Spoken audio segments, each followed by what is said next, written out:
In this video, we're gonna be harvesting some ginger. I started this ginger plant way back in January of this year. So this has been in here for about 10 months. And the plant has grown a lot bigger and thicker. And I can see some of the ginger root down here. So we're gonna dig this today because ginger does not really like the cold weather, and in about 3.5 hours we will have a freezing temperature here in my area. I usually just cover my plants when we have a freeze or a frost.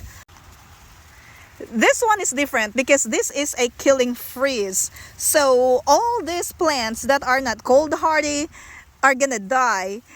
We will have the first freezing temperature at 9 o'clock and will last for about 12 hours. And then the next day we will have another temperature about 27 degrees Fahrenheit for 8 hours. And then the next day will be about like 5 to 6 hours of below 30 temperature. So that's really very cold, 3 successive days, and I know that these plants are not gonna survive. So the best thing to do is to harvest this. This is the first ginger plant that I dug up. Look at that, guys. Isn't that pretty? This is beautiful. Ginger needs a very long growing season.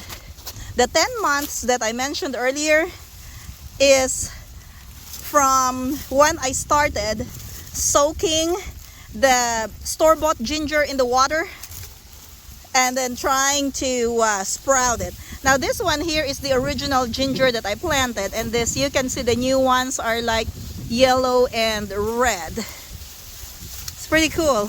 And then there's another one here, so we're gonna dig this up too. This is the second ginger plant that I dug up. Look at this, guys. This is a good size ginger actually. I'm happy with this harvest. I like putting ginger in my soup, and this is the original ginger that I planted. I have seen in another gardener's video that you can replant this. I'm not sure if I want to do that, or I might try to grow the one that has a sprout already and see if it's gonna work, and I'll just grow it inside the house, and then in the spring I'm gonna transfer it here in my raised bed. As an experiment, I'm gonna leave these 3 ginger plants, 1, 2, and 3 over there. They're gonna stay in this raised bed tonight. I'm going to cover this. I have this plastic cover. This is a 6 mil, and I will try to save them here and have them continue to grow under the protection of this plastic cover. If you enjoyed this video, click that like button and subscribe if you haven't already. Thank you for watching, and see you next time.